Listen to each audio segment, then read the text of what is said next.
Imperial exit. We are now joined by Baylor President Dr. Linda Livingstone on Sic'Em 365 Radio and 365 Sports. Thank you very much, Linda, for being a part of the show. It's been almost 5 years, I believe, since you were introduced as the president. Can you even try to comprehend all you've seen, not just at Baylor, but also throughout college athletics in those 5 years? Well, David, it's been quite a 5 years with so much happening, as you said, both on campus and around the country. But and I suspect, especially in college athletics, we're going to see a lot more change in the next few years as well. It's a little hard to predict exactly where that's going, but we're glad to be able to be a part of it and have an influence on where it goes. How much does your background of being a student athlete and now being an educator and in administration, how much do you think that gives you a little bit of an edge on maybe some others? I certainly think it's an advantage because I sort of understand maybe at a bit deeper level, having been a student athlete, having a daughter that was a student athlete, kind of what's going on kind of from the inside out. And so much of what we're talking about is how we better support our student athletes, kind of comprehensively. And so having been one, having a daughter that's one, I think is absolutely important, in addition to my academic experience at several different types of universities. So I'm glad to be able to help as much as I can. These are hard issues and big challenges, but got a lot of good people working on it that care a lot about higher education and college athletics. Dr. Livingstone, you were on the transformation committee of new governance in the NCAA. Obviously, the president's position is open, and before that job gets filled, people need to know what that job is going to be. And I'll just ask you, what do you think that job will be now compared to what it has been in the future?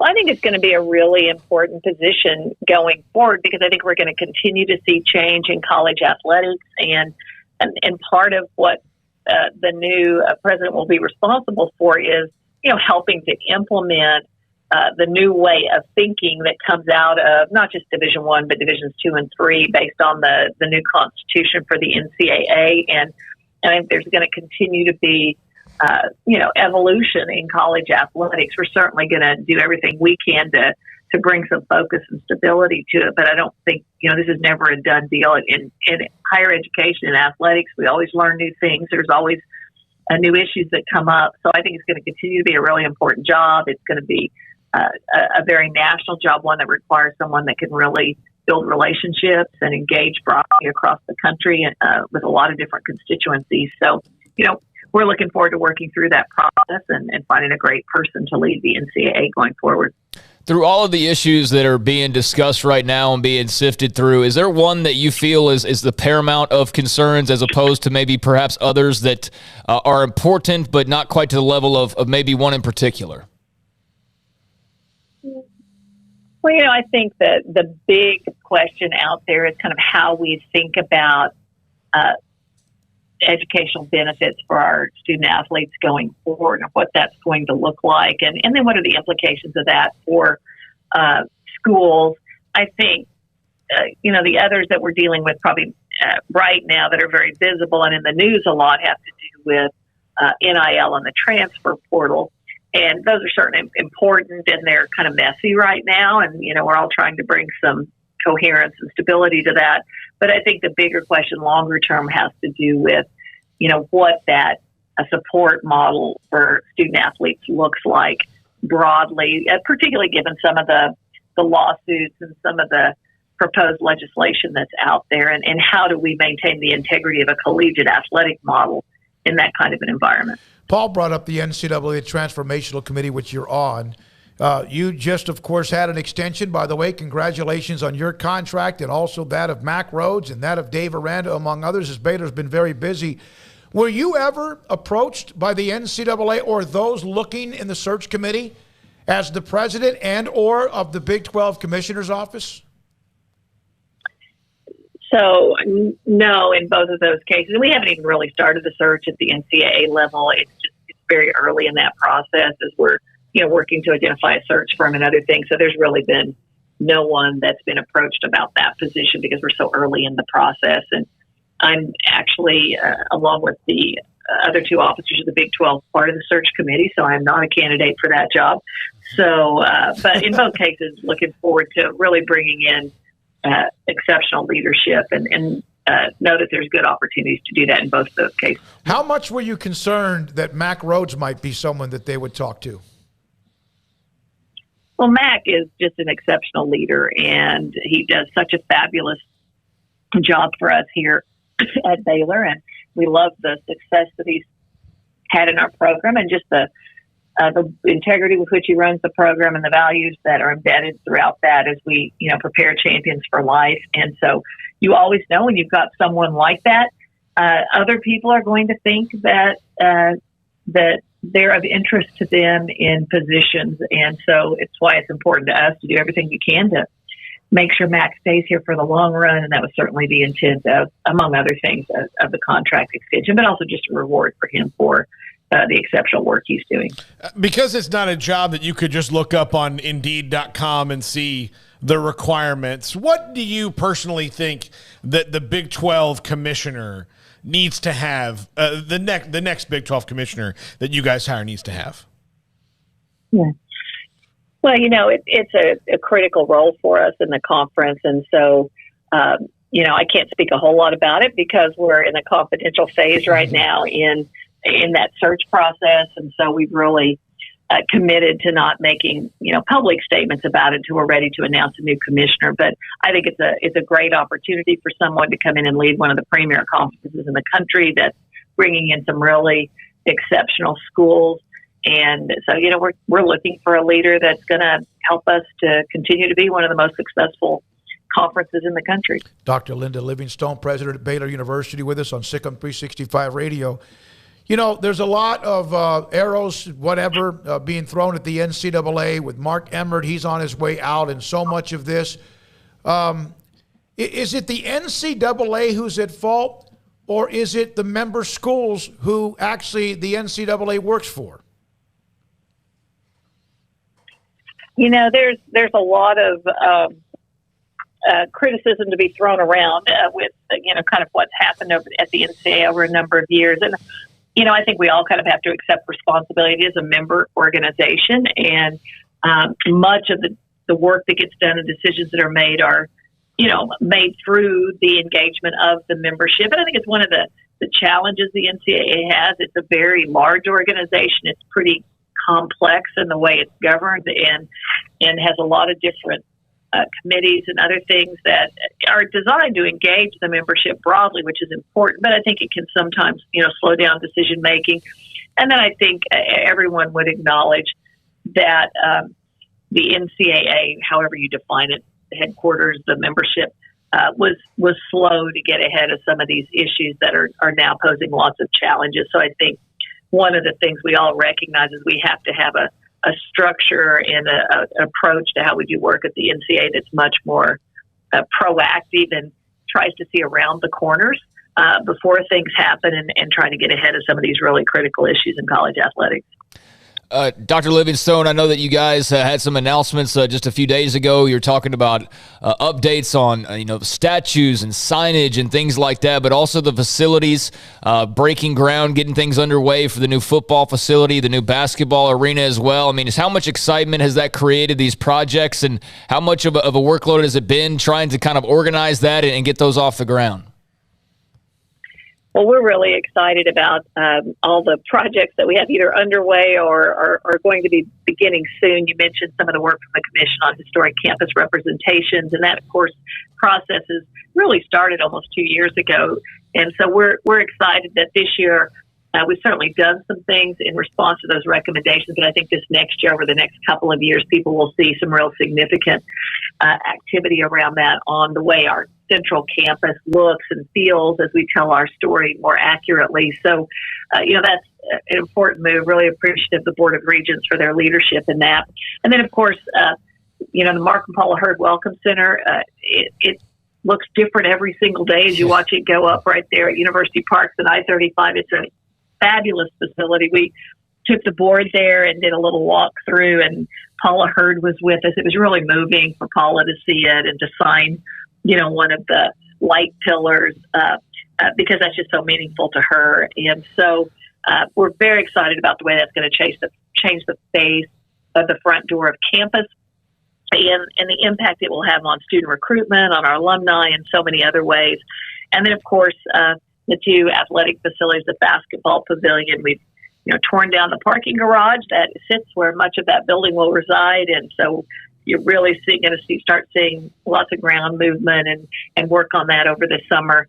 And then, of course, we'll continue to make progress on the football development center. We'll break ground on that this summer as well. So, I think it shows the great commitment of the Baylor family to continue to support the university, and not just the facilities, but the programs, the faculty, that we need you to continue to be competitive academically and athletically at the highest level. I don't know how many colleges or universities have this right now, but it appears as if Baylor has that perfect, like right down the spine, that perfect from president to athletic director to football coach and others as well. How many other schools do you feel like wish they had right now that direct line of everybody seems to be on the same page? Well, I can imagine that everybody hopes that that's what they have or wishes for it if they know they don't have it. It's really critical. We talk about this a lot, and you mentioned it as it relates to our kind of athletic success and everything, but we talk about it on the academic side as well. You have to have a board that's bought into the vision and strategy. You have to have a president, a leadership team. And then on the academic side, your provost, your deans, your faculty. On the athletic side, your athletic director, your coaches. And we've just been very fortunate over the last several years to build that kind of alignment, both really across all aspects of the university, whether it's fundraising, student life, athletics, academics. And, it speaks to the board and the close work we do with them as an administration. It speaks to just having an exceptional leadership team. And then, our faculty and staff have been great partners in all of this with us. And we certainly couldn't accomplish what we have without, their work and their buy-in to what we're doing. What does it say, Dr. Livingstone, and we appreciate your time. I know you have things to do as well. With another question or two, what does it say in those 5 years next week that you've been at Baylor, that Baylor has now turned into a place that's a leader and showing the way in many ways after the school had been through so much? What does that say about the resiliency of the university? I always say that, one of the greatest strengths of Baylor is the love of the Baylor family for Baylor. And I think that's why we've had this resilience, because even through those really difficult times, the Baylor family came alongside Baylor, held us accountable, and expected us to do better. And as we made changes and laid out a vision for the future, they have walked beside us and helped us to be unbelievably successful, whether that's through fundraising or participation in all of our activities. I can't say enough about the support the Baylor family has provided through really hard times. But, it would have been easy for people to just walk away. And instead, they worked through it with us and have been unbelievably supportive to allow us to do what we do. And that's what it takes to be a great institution. You've got to have very loyal people working with you through the good times and the hard times, and that's absolutely what we have at Baylor. Dr. Livingstone, I've been asking everybody from former players to current players who have now gone on to the NFL to the coaches when we talk to them. Last season obviously was very special in football, and they've got to turn the page and look at next season already. But I don't think I asked you this when we last had you on in January, but what were you doing? What was going through your head at AT&T Stadium against Oklahoma State, who I know, your alma mater, but as Jaron McVay makes that play, kind of Cinderella moment, can you just kind of put us in your shoes there and what was going through your mind? Yeah, I was, watching that like everyone else, and you're thinking, there's no way we can do this 4 times in a row. And we'd already done it 3 times, right? Like, how can we do this 7 times in a row? And you just watch it, and it's almost like one of those things that you replay in slow motion in your mind over and over.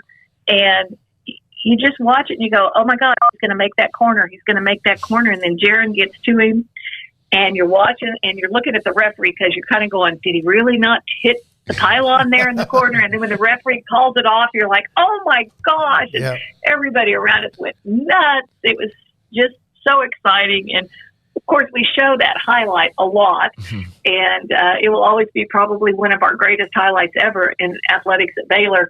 And every time I watch that, I still have this knot in my stomach, oh my gosh, he's going to score. He's going to score. I mean, it's almost like you still can't believe he doesn't score even though you've seen it 100 times. Yep. You were there live in person. You still think he might accidentally reach over. And then you wondered if the pylon even wobbled, it might have been the ball, but it could have been the air. It could have been anything, but what a moment. The NIL, and you've discussed a lot of things in my last question for you. The NIL is obviously right now, it's been described as the wild, wild west. Is there any chance whatsoever that genie, at least part of it, a body part of it, can get back in the bottle and maybe have more guardrails in the future? Well, that's certainly what we're all working on, is to one, we've learned a lot from the process. I don't know that we should be surprised by what happened, but I think we've learned a lot, and it's helped us understand, where the problems are and where we need to try to put some guidelines or guardrails around it that will help us manage this better going forward, so that it's a fair process. Student athletes are truly getting legitimate NIL money for legitimate activities they're engaged in that add value, and then it's not used as a pure recruiting inducement, which it was never intended to be. That was never what anybody was asking for, even folks outside of athletics. And so,